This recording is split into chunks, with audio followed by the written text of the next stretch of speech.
heart upon the thirsty ground. I carved a way to where the wild and rushing river can be found. And like the rain, I have been carried here to where the river flows. Yeah. My heart is racing and my knees are weak as I walk to the edge. I know there is no turning back once my feet have left the ledge. And in the rush I hear a voice, it's telling me it's time to take the leap of faith. So here I go, I'm diving in, I'm going deep. In over my head I wanna be, caught in the rush, lost in the flow. In over my head I wanna go. The river's deep, the river's wide, the river's wider, there's a light. So sink or swim, I'm diving in, I'm diving in, I'm diving in.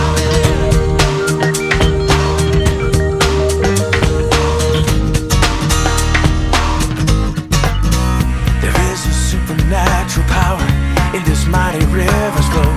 It can bring the dead to life, and it can fill an empty soul, and give a heart the only thing worth living and worth dying for. Yeah. But we will never know the awesome power of the grace of God until we let ourselves get swept away into this holy flood. So if you'll take my hand, we'll close our eyes and count to three and take the leap of faith. Come on, let's go. I'm diving in, I'm going deep. In over my head I wanna be, caught in the rush, lost in the flow. In over my head I wanna go. The river's deep, the river's wide.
Joshua, Joshua, Joshua, the leader of Israel. Joshua, Joshua, and the walls came tumbling down. Joshua, fit the battle, Jericho, Jericho, the leader of Israel. Joshua, fit the battle, Jericho, and the walls came tumbling down. Come on, down, down, down. Joshua, fit the battle, Jericho, Jericho, Jericho. Joshua, fit the battle, Jericho, and the walls came tumbling down. You can talk about the men of Gideon. You can talk about the men of Saul. But there's none like good old Joshua at the battle of Jericho. Joshua, fit the battle, Jericho, Jericho, Jericho. Joshua, fit the battle, Jericho, and the walls came tumbling down. Come on, down, down, down. The walls of Jericho, he marched into that land. Go blow your ram horns, Joshua cried, 'cause the battle is in your hand. Joshua, fit the battle, Jericho, Jericho, Jericho. Joshua, fit the battle, Jericho, and the walls came tumbling down. Down, down, down. Blow your horn, blow your horn.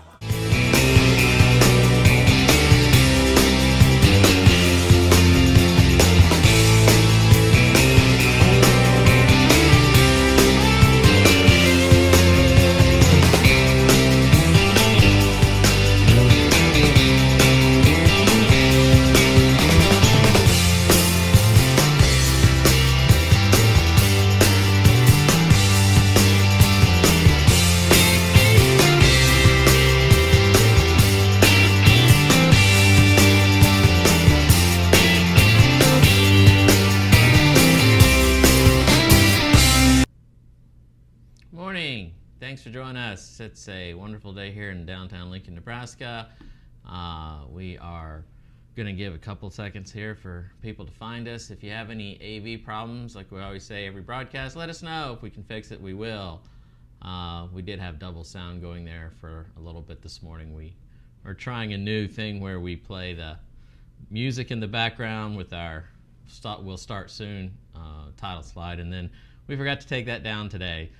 So for a while there, you probably heard two pieces of music on top of each other. We apologize for that.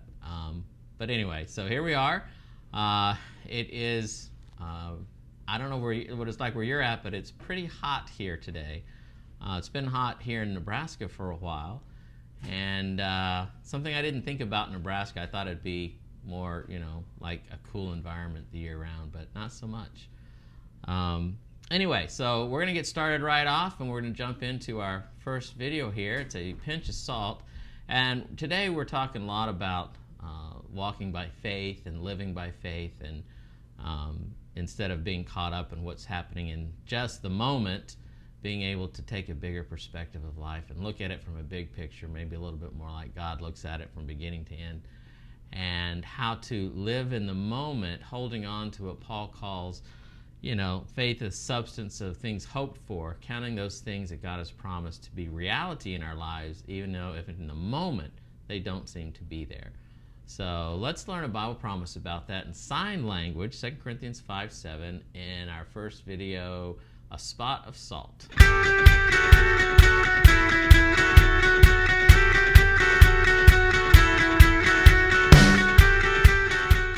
Hi, Brett here with another pinch of salt.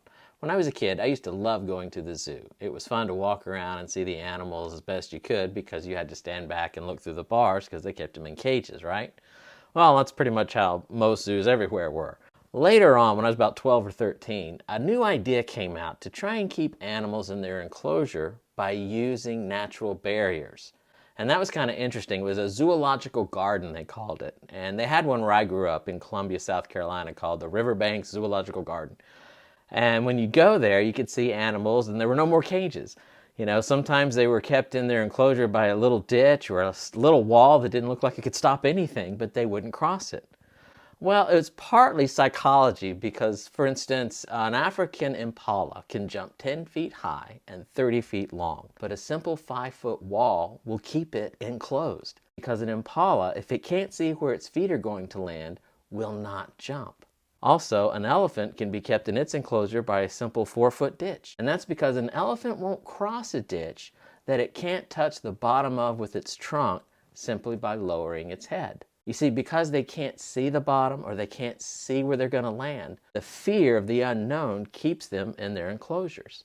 And I thought that's pretty much a lot like life, isn't it? Sometimes things in our lives create such fear, like not knowing what the next step is, not knowing if I do this where I'm going to land. And it keeps us from moving on and growing because we're depending on only the things we can see. Today's text in ASL is 2 Corinthians 5:7, which says, "For we walk by faith and not by sight." That's what I'm going to teach you in ASL today. So let's go over and stand up and I'll show you how to sign it. Again, our text is 2 Corinthians 5:7, which says, "For we walk by faith and not by sight." I'm going to do mostly a C-sign interpretation again. I'm going to use a little bit of ASL interpreting just for one part, but I'll explain that. All right, so here we go. For we walk, and I'm going to go with, because by kind of implies that we walk with faith and not depending on. I'm going to use this sign, depend, instead of walking by sight, because that means walking because we can see something, so kind of depending on sight. So not by sight. So all together again, for we walk with faith, not depending on sight. And that text is 2 Corinthians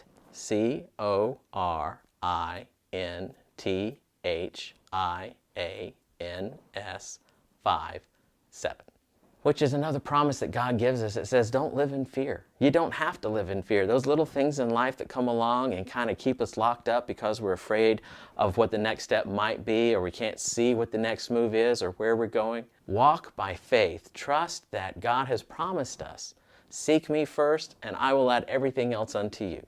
That no flower in the world was dressed as great as Solomon, and that they're here today and gone tomorrow. How much more do I love you than the flowers? God has promised to take care of us, and with that, we can walk by faith in His promises and not just by what we see.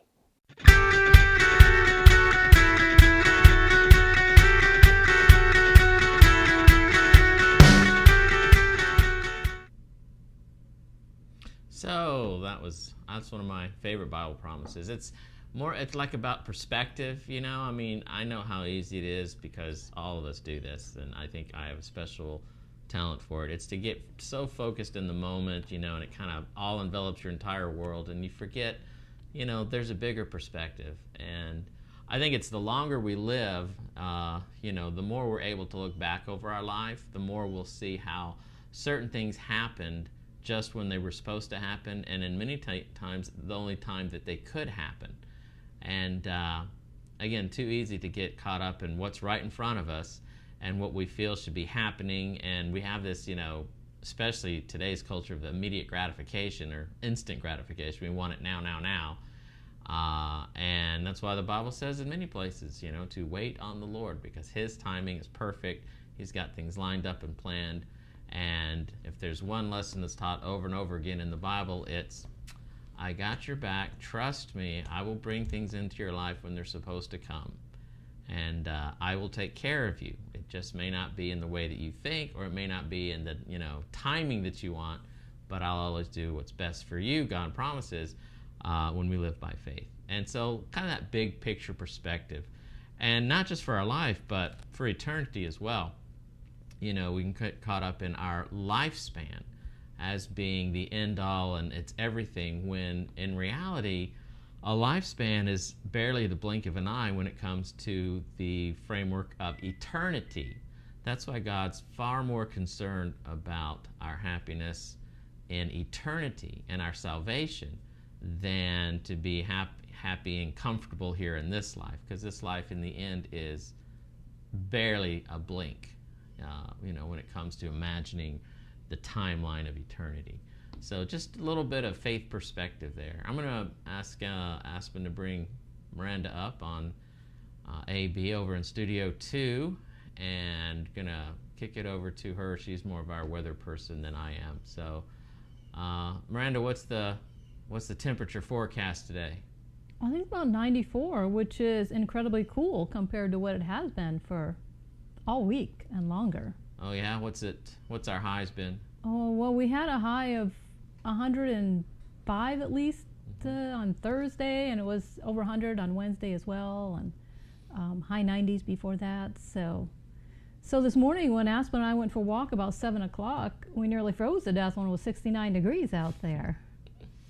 Yeah, actually, before the heat wave hit, it was easy to go walking just about any time of the day. We could, hey, let's go for a walk. And we go outside, we walk around the neighborhood and stuff, and it's pretty much whenever. And it's gotten now to early in the morning or in the evening. The midday walks have kind of gone by the wayside. So, you have a comment. Oh, we have a comment.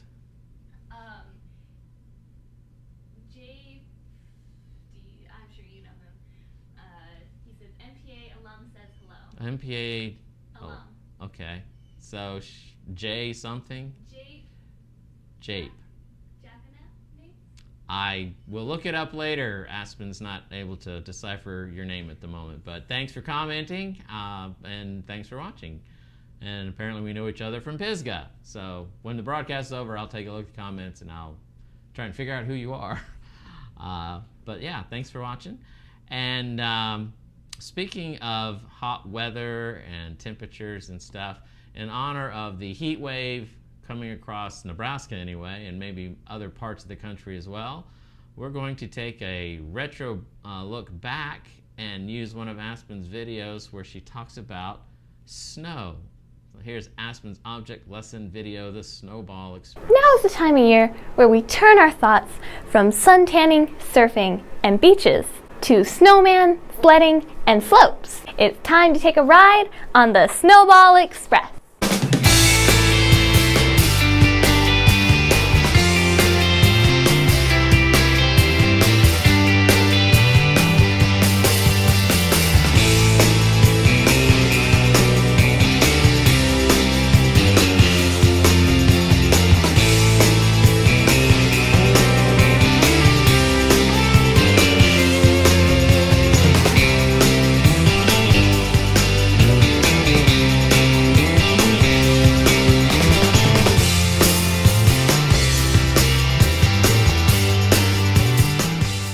When Christmas comes, for half the world anyways, snow! Depending on where you live, you might get a sprinkling of snow, a dusting of snow, or an all-out avalanche. And for those of you who don't get snow, you can make your own. All this snowing begs the question, what exactly is snow? Is it just frozen water? How is it made? And are there really no two snowflakes that are exactly alike? To answer these questions and more, let's hear some fun facts on the science of snow. Fun fact number 1. How is a snowflake made? This may come as a shock to you, but at the heart of every snowflake is dirt. Okay, not dirt, but the creation of every snowflake starts with a speck of dust or pollen. As a tiny speck of dust falls through the sky, it begins to pick up water vapor on its way down. And if it's cold enough, the water vapor will start to form tiny hexagons around the speck. Those tiny hexagons are called diamond dust. As it keeps falling, the chaos theory takes over. And then, based on 1,000 random different influences, an arm begins to grow here, a branch there, a spike here, until it falls to the ground, a fully formed snowflake. Fun fact number 2. Temperature equals the shape of the snowflake. Believe it or not, there are cold snowflakes and warm snowflakes. The way you can tell is by their shape. Snowflakes that are formed around 23 degrees Fahrenheit usually have long needle-like branches. But when it's colder, around 5 degrees Fahrenheit, they begin to look like flat plates. So with all these warm snowflakes and cold snowflakes and the temperature influencing, how many versions of snowflakes are there? Well, that takes us to fun fact number 3. So the idea of no two snowflakes being exactly alike probably started on January 15th, 1885 in Jericho. And in the promised land, it's gonna be so grand. We'll have our fill from the grill as much as we can stand. It'll be so great, oh, we can hardly wait, 'cause we're going to the promised land. No, not that Jericho. This happened in Jericho, Vermont. A man named Wilson Bentley sat on his front porch, patiently waiting for it to snow. When he finally saw the first snowflake, he caught it on a piece of black cloth, put it under a microscope that was connected to a camera. Holding his breath, he pushed the button, and click! We had our first picture of a snowflake. But he didn't stop there. He caught another snowflake and took a picture. Caught another snowflake and took a picture. Caught another snowflake and took a picture. And he kept doing this for 50 years. But in all those years and in all those pictures, he never saw two snowflakes that were exactly the same. However, in 1988, a researcher named Nancy Wright claimed that she found two snowflakes exactly alike. So while it's possible that two snowflake shapes could be the same, they still wouldn't be identical. Why? That takes us to fun fact number 4, where Star Trek warps its way into our video once again. So when I say deuterium, if you're a Trekkie, you probably know that that's part of the fuel for the warp drive. But in fact, deuterium really is a thing. As you know, water is H2O, 2 hydrogen atoms and 1 oxygen atom. But not all hydrogen atoms are the same. So most hydrogen atoms have 1 electron and 1 proton. But about 1 in every 3,000 has an electron, proton, and a neutron. That extra neutron makes it deuterium, which allows us to jump into hyperspace. Star Wars is hyperspace. Star Trek is warp speed.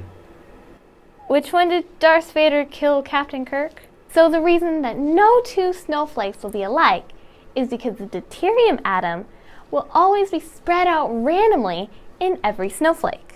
Simply put, two snowflakes might look the same on the outside, but they will always be different on the inside. So when you hear, people are like snowflakes, no two are alike, it's actually true in more ways than one.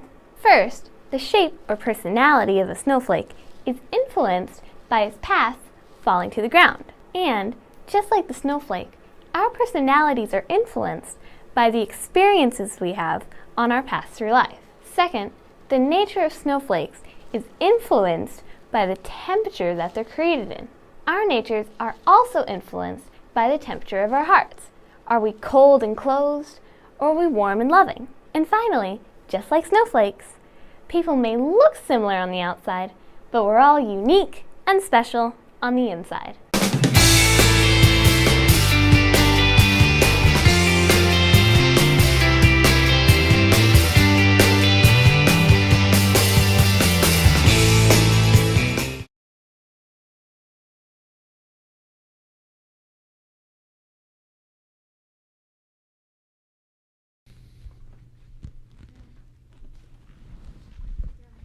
Okay, take it away. It's all about snow. Okay, well, I did find it interesting that the snowflake starts out as dust, basically, or a speck of pollen, but we'll go with the dust thing for now. Basically, we're going to be talking a little bit about humility today. And as people, we do not come to a place of humility until we recognize that, 1, we have dirt, and 2, we are nothing but dust that God created. And so I don't have dirt. Took a shower this morning. everyone has dirt, whether people can see it or not. So We have lots of dirt right now and Yeah. no snow, I can tell you Yeah. that. Also, humility happens with honesty. Right, with honesty and right, which is truth basically. And also when we're just centered there in the humility of God, Aspen didn't talk about it on this video about snow, but I think she mentioned it before, where the snow, fresh snow, when it layers, you step outside and it's so quiet and peaceful. And that is the result of humility in our lives. Because we often think of humility as something entirely different. We think we have been humbled when we do something embarrassing. And that does not leave us with any sort of peace at all. Yeah. Being humiliated is not the same as humility. Yeah, and so we think because we tripped on the stage in front of 1 million people, or we said some embarrassing thing, or some such thing like that, that we've been humbled, but not really. That all that is pride saying, ouch. And pride wants to go back up on his throne that it just fell off of, and we scramble around to set it back up there, because that is going to make us feel okay about ourselves again. We're going to try to get our own peace by doing and getting, so that we can be okay and not humiliated and embarrassed. So there is a difference between the honest to goodness humility of God, which is just a peaceful place, and the pride of man. Well, humiliation has a prerequisite of pride in some sense, where humility does not. If I have pride, and a bad kind of pride, then I can be humiliated. But if I have humility, true humility, I can't be humiliated because I'm humble. Yeah, and we're going to be talking about Abraham today. Yeah. And that comes around to, so pride will be humiliated when we go like, oh my goodness, I'm so stupid. You know what, we can arrive to that same conclusion as a humble person, but that it's a conclusion that changes us and our perspective of who God is. And it's about perspective. When we're talking about living by faith and perspective of a lifetime versus a moment, you're talking about perspective adds, that's how we have be humble. And humility is perspective. Right, that we are but dust that God created, and we have dirt. Yeah. And that's just kind of how it is. So. And that all, again, comes back into how do I see myself in life, into perspective of God's bigger plan and God's great plan and God's work and God's promises and God's truth. That truth, honesty, changes everything, which was life-changing for Abraham.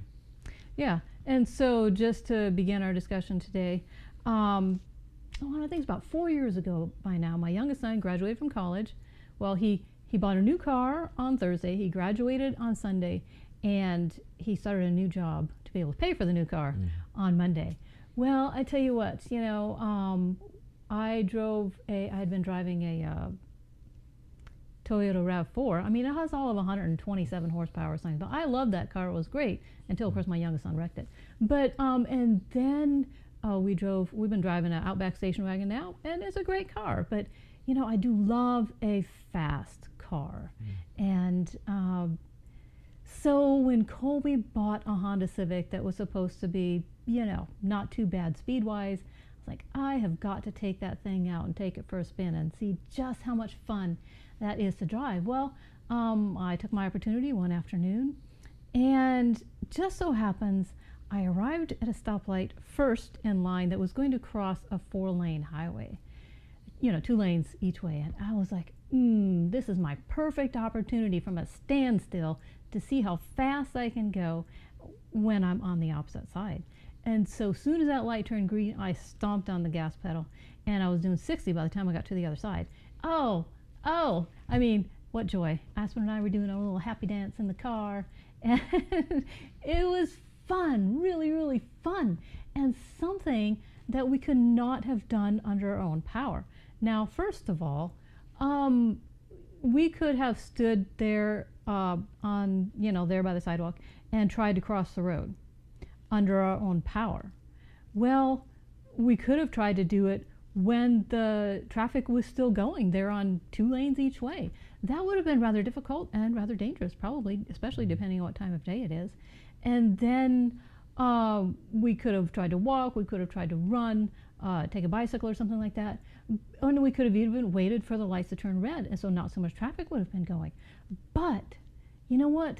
The results when you get to the other side are not the same. You get to the other side in your own power. With that kind of traffic, you're like, oh, phew, I made it. You know, but you know what? You sit there and you wait at that red light until it turns green in your little car that you have not powered. You know, somebody made this engine to get up and go for you to enjoy, and that turns green and you stomp on it and you go when the light turns green. That is an entirely different experience, and is much like the difference between waiting on God and waiting for His power to propel us across the highway, or to try to get across on our own, not even waiting for the light to turn red so that we have less traffic and stuff. It's just a far more stressful experience, and the end result is not the same. There is no real happy dance, more of a sigh of relief. And so when Abraham had his car at the stoplight, are you not? Make the connection for Brett me. does not get my stories sometimes. We should have talked about this before, because then he straightens me out. But no, most time I get it. When we Abraham was on the path of waiting, you know. Oh, okay. And so he's should be waiting. While he should be waiting, he instead basically tries to navigate across this freeway himself on his own power, because he sleeps with the maid. Gotcha. Sleeps with the maid, folks. It's never a good idea. Yeah. So, anyways, have I? Yes, got it. Good. Got okay. it. Brett always straightens me out. That was- Tells me when I'm not quite on the right path. That was good though. Now that you connected it, I get it. Okay, Brett must have been busy elsewhere. I was actually trying to think about the history of the opening, about the kingdom and glory forever. Right. Oh yes. So moving on to what we're really talking about, right? That was the intro. We have arrived to what we're talking about today, the part of the Lord's Prayer that says, "Thine is the kingdom and the power and the glory forever," and that's found in Matthew 6:13. And basically, this is just a very good description of humility, because we recognize that it's His kingdom and not ours, and the stuff that gets done in there is done by His power, and it is done entirely for His glory, and that's what living out the humility of God is. Mm-hmm.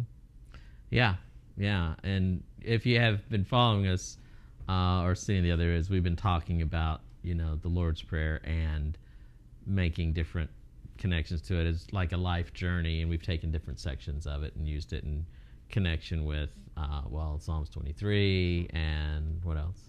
Oh, we've talked about the woman in the well. Woman in the well, yeah. And so how there's a lot of parallels in the Bible. You can connect, all kinds of things, because they're all in this great theme of the redemption of man. And so Lord's Prayer and different things. And the Lord's Prayer is basically just a journey. It is praying about the journey that we have with God, and Jesus, I think, was pointing that out. Clearly, the brilliance of God Himself, who has so much more to show us than we have any idea about. Yeah. So if you take the Lord's Prayer, Our Father who art in heaven, it's kind of the beginning of your spiritual journey, finding God and accepting God.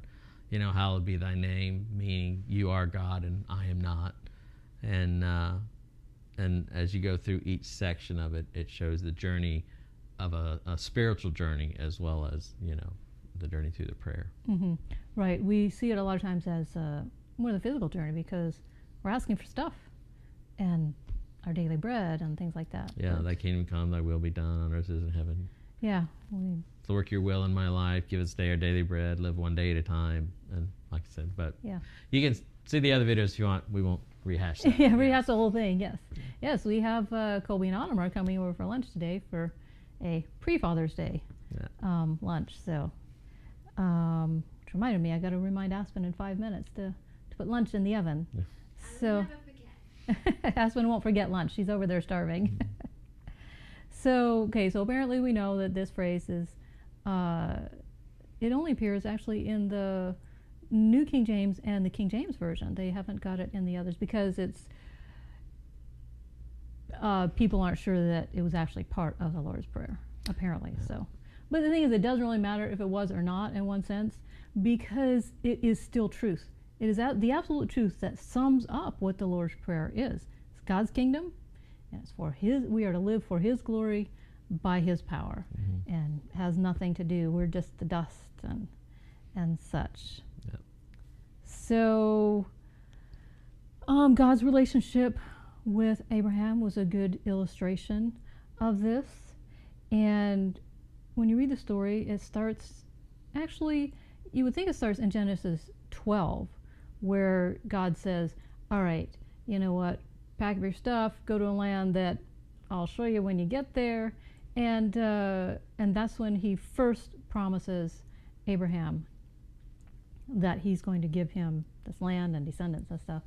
Well, when you back up just a little bit there to the end of chapter 11, it talks about how his father had packed up and was taking his family to the land of Canaan. Well, I found that kind of interesting. So it was already in Abraham's head, basically, I think, probably, to go to Canaan. They had begun that journey with their father, but for whatever reason, they stopped there in Haran, I think it was, and took a rest, which turned into a long break, and his father actually died there. So just after that, God's like, hey, Abraham, you know what? I want you to pack up your family, and let's go to the land that I'm promising you. And you'll know it when you get there, because I'll tell you. So keep in mind one thing that Abraham's life and this whole thing kind of illustrates. It also shows the parallel, or the kind of the process of prophecy in the Bible. You'll see in prophetic terms, there's a long-term prophecy. So something that could be, hundreds or even thousands of years away in the future, but there's a prophecy that this is going to happen, and it's way, way, way in advance. And then coming up where it gets to be a short time before the event, there's another prophecy. And then just before the event, there's another prophecy about it, and then there's the event.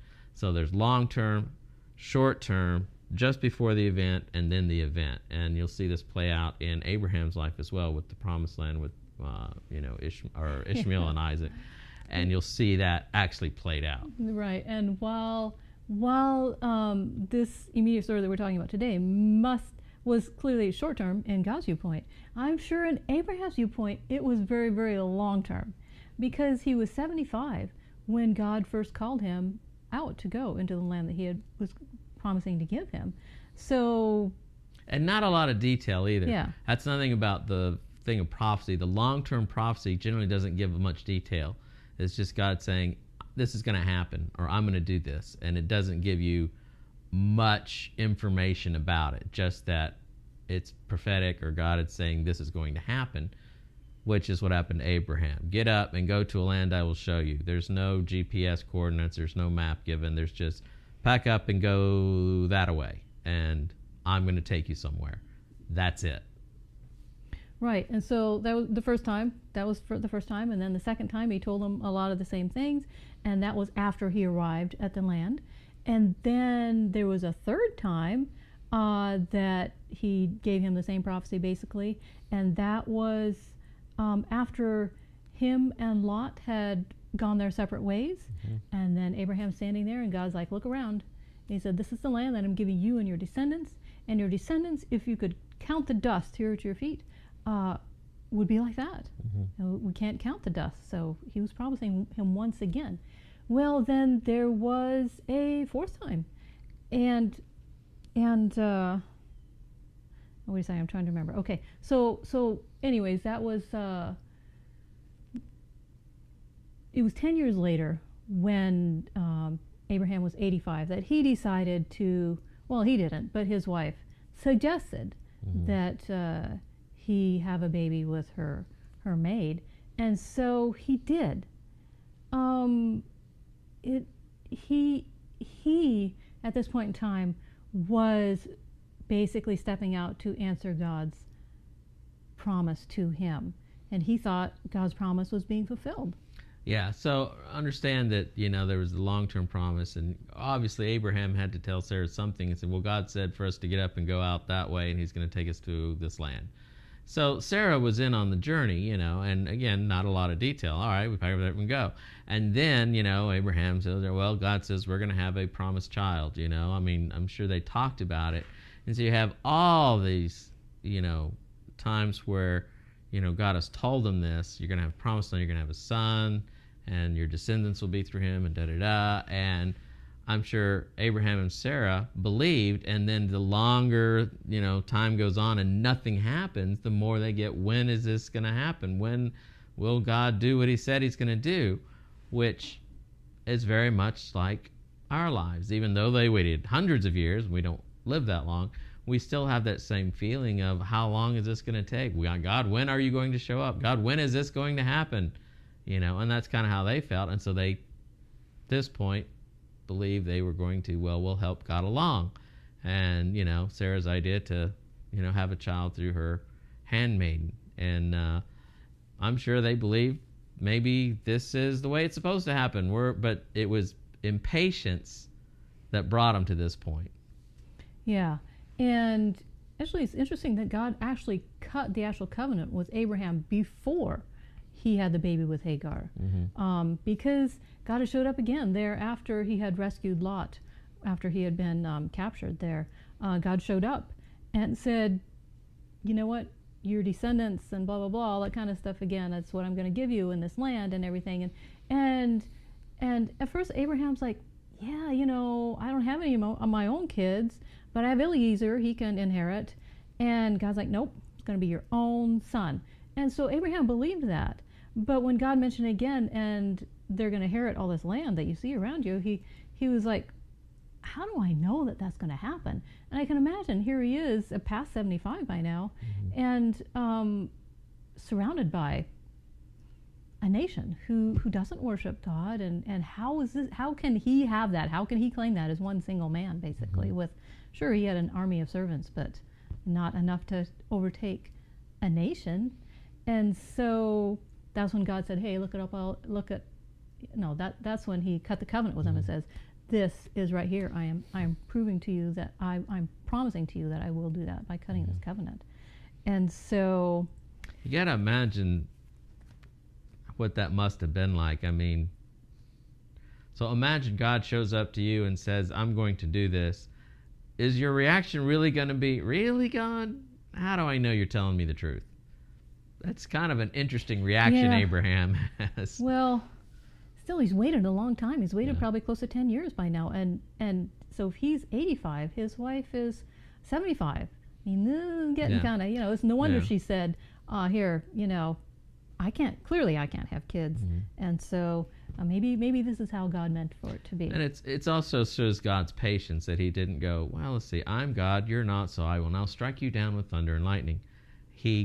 That's when he actually chose to meet Abraham on his level, and that was cutting that covenant with Abraham was something that, God was, condescending to do, to take this, human contract process on that Abraham clearly would understand, instead of, striking him down or, condemning him or whatever. God said, I'll do this for you. In a way that they cut covenant with each other, with another man back then. Today, you may have the same kind of dream if you were Abraham, and God would just bring out this contract that's written, and you would sign it and stamp it, and whatever else gets done. And it would be how we understand it. Yeah, because God would have had everything, and Abraham would have had nothing, and then God was basically putting himself on Abraham wasn't risking anything. God was risking everything, because God was saying, if I don't do this, and he's saying, you're risking nothing. I'm God. I'm risking everything.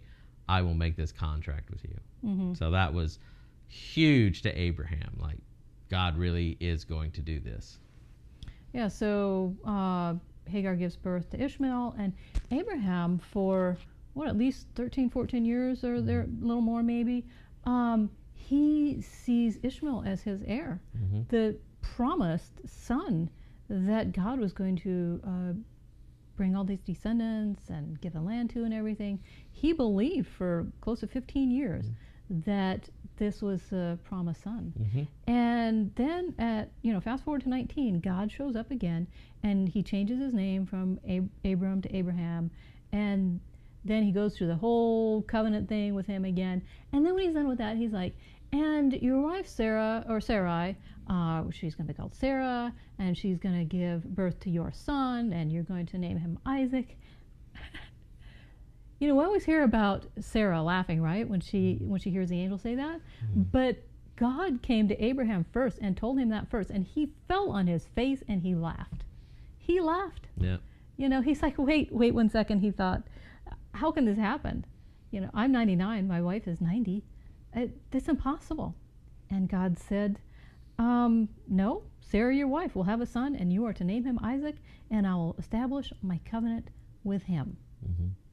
And so, can you imagine what an eye-opening experience this was for Abraham?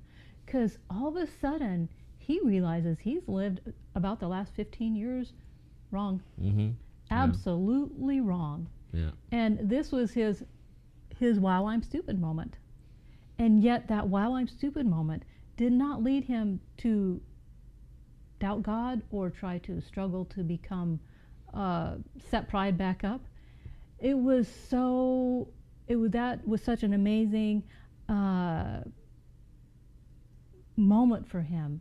His recognition of his absolute nothingness and the recognition of the amazing awesomeness of God. I mean, God didn't stand there and say, you know what? You should have never slept with Hagar the maid. Ugh, you messed up the future like none other. You had no faith. I can't believe it. But here we are. I got to do this anyways because I made the covenant with you. He didn't at all. He just showed up at his pre-appointed time and carried through on his promise that he had always planned to at that point in time. And Abraham now recognizes that this is not about what he can do. His life is only about what God does for him.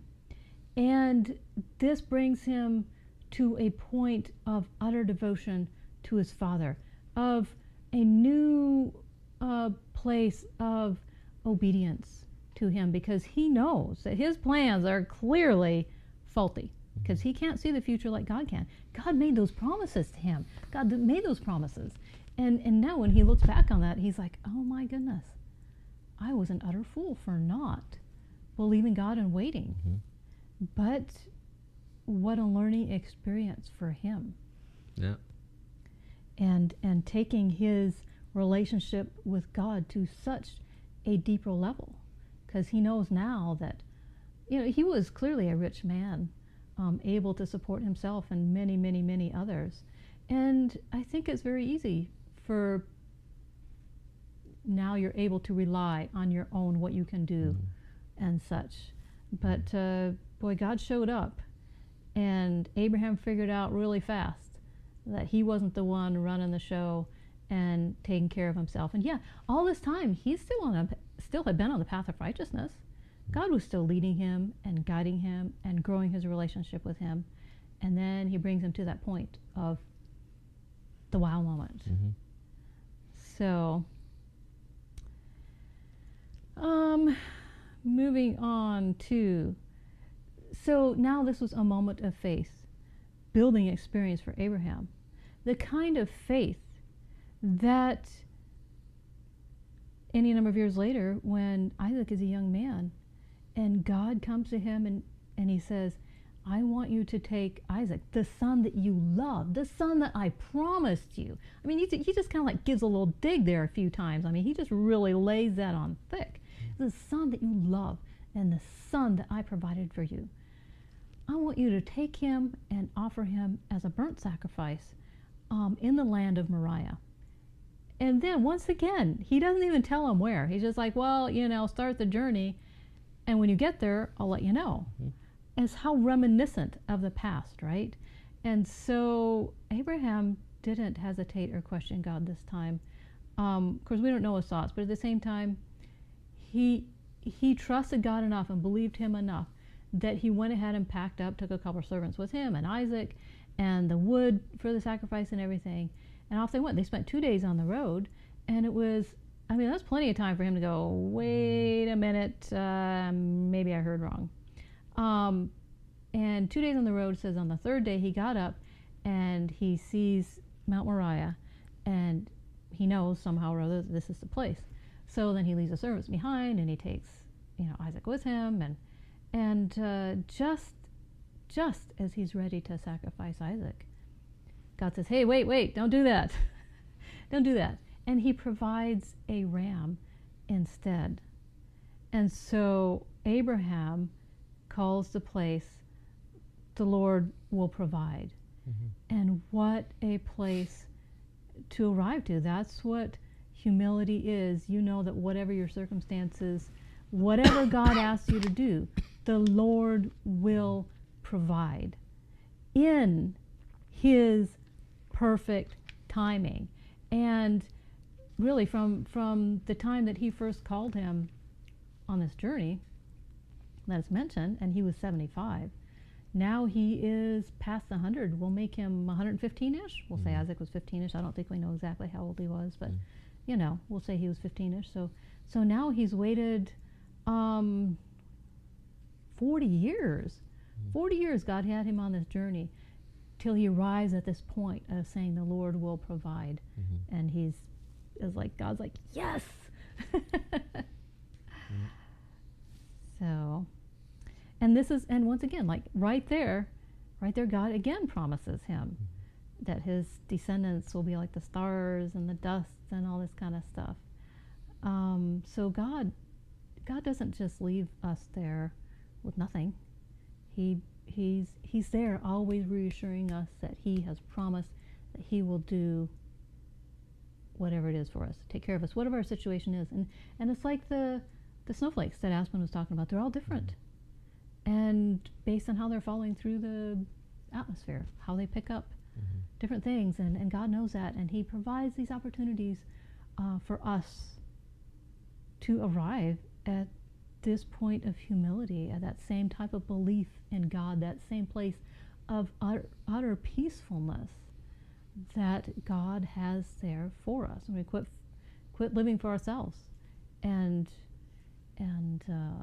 I had a couple of much smaller experiences like that, but we've talked about them before. But those moments when you say, boy, was I an idiot, and then realize that, oh, wait a second, I was an idiot, but God was not. He's doing everything in his perfect timing. That was, when we were looking for a place to live here in Lincoln, and looked for 3-4 days at all kinds of places, and a friend had told Brett, hey, call the school. He told him that at the beginning of the week, hey, call the school.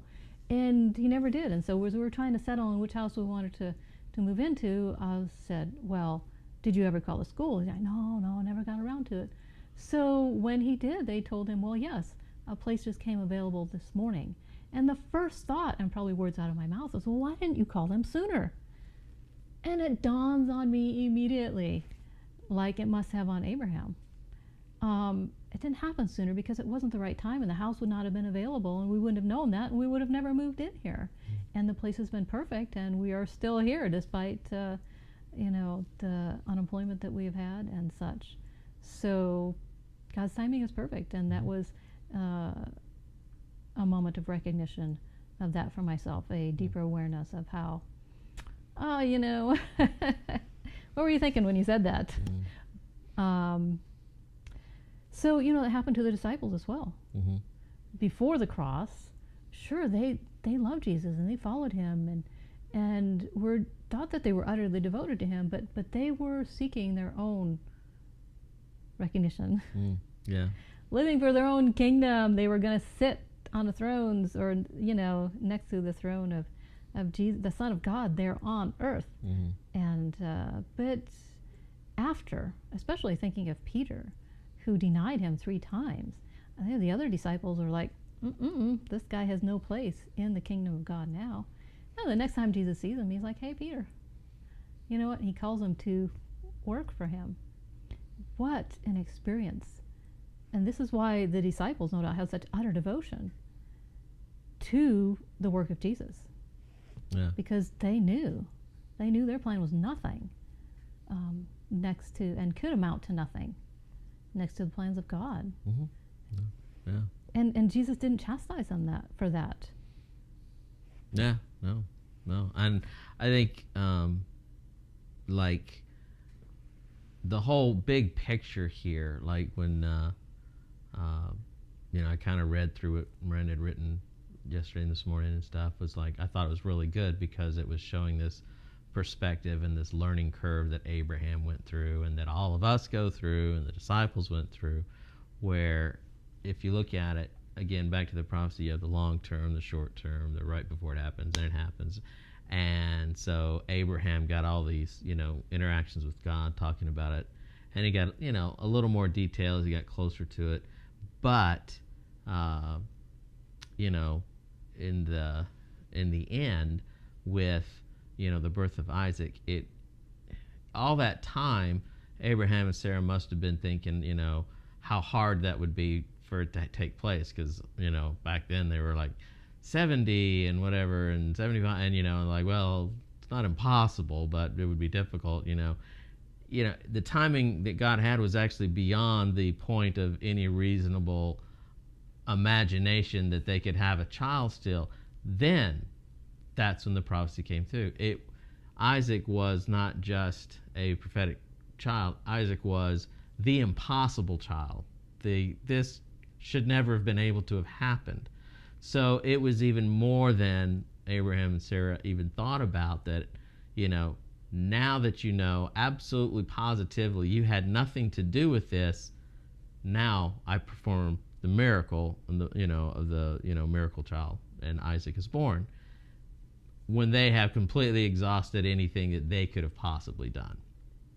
And then God brings Abraham back around to the same lesson.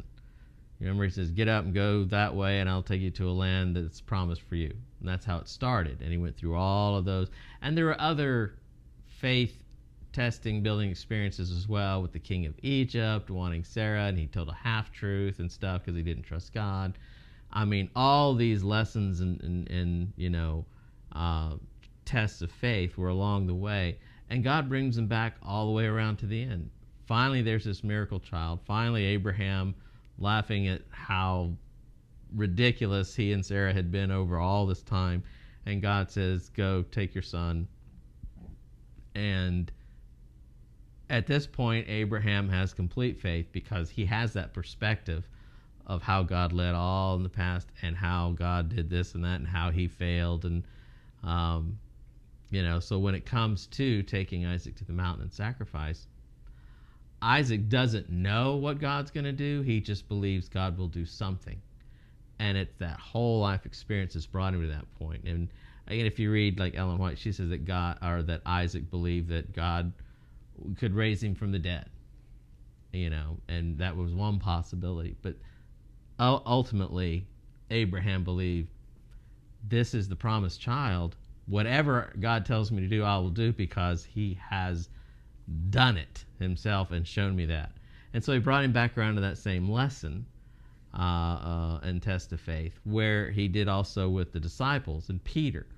And you remember Peter had the denial of Jesus, and the rooster crowed 3 times, and he denied Christ and that he knew Jesus. And then there's the reinstatement of Peter, where Jesus asked him 3 times, do you love me? Feed my sheep. But if you talk about when Peter was first called, it was this miracle catch of fish.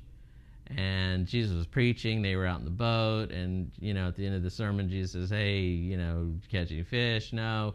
Throw the net on the other side of the boat. And Peter and them were like, oh my goodness, this guy has nothing to do, not know anything about fishing, but they do, and there's this miraculous catch of fish.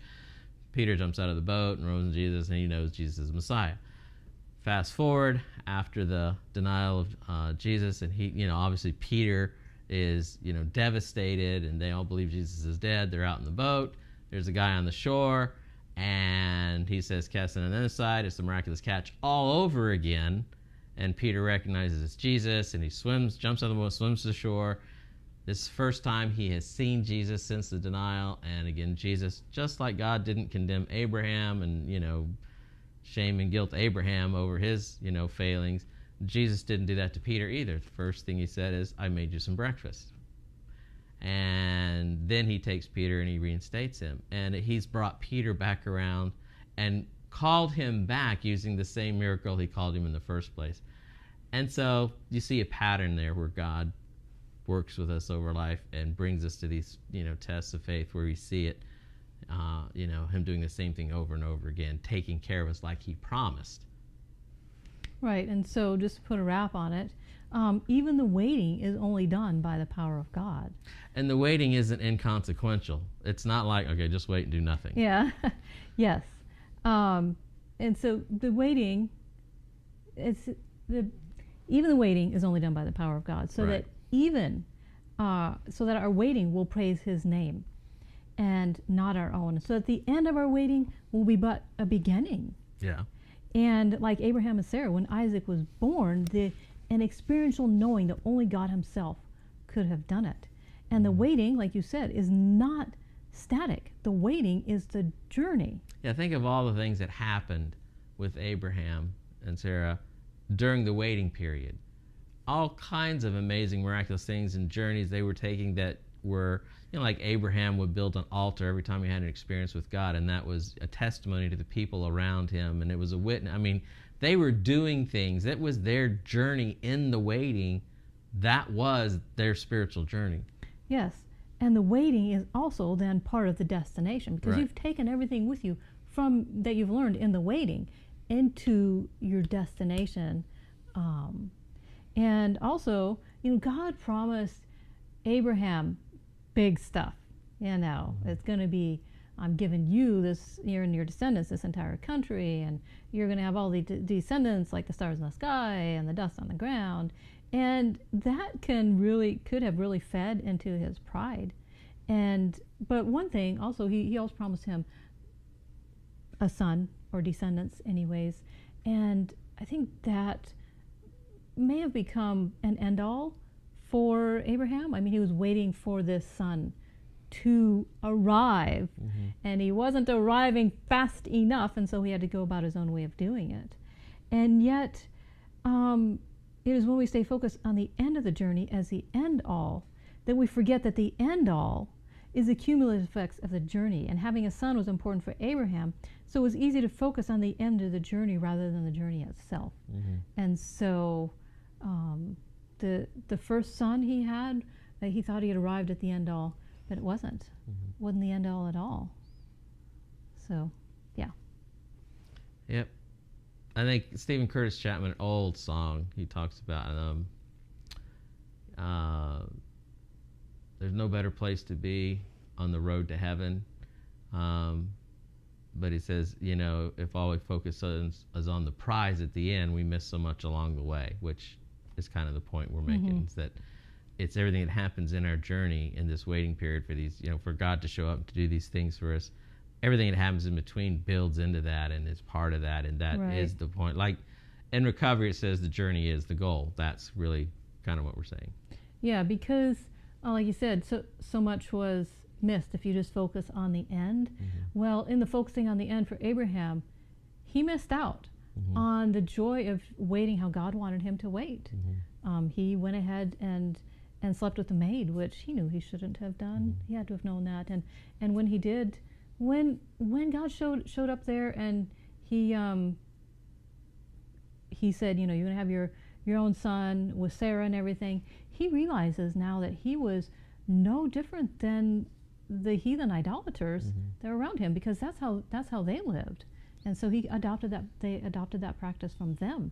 And boy, oh boy, was that an eye-opener. And that's humility as well, when we can recognize that we are on an even playing field with everyone else. We're not better than anyone.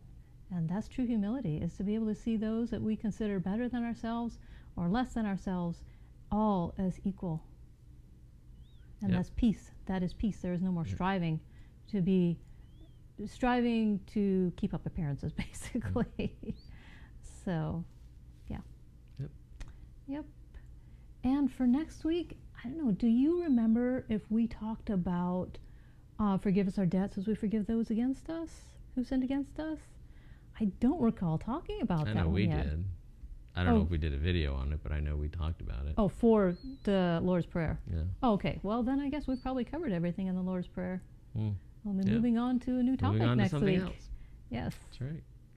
Well, thanks for joining us, and I hope it's at least cooler for you wherever you're watching from than it is with us today. It's going to get hot, hot, hot. But again, if you ever have any thoughts or ideas, put them in the comments. We'd like to hear from people. And for anybody in Switcher Studio who made it to the end, if you have any questions on how we did any of this, let me know, because I posted in Switcher the video today just to, if you guys wanted to ask about how we do stuff.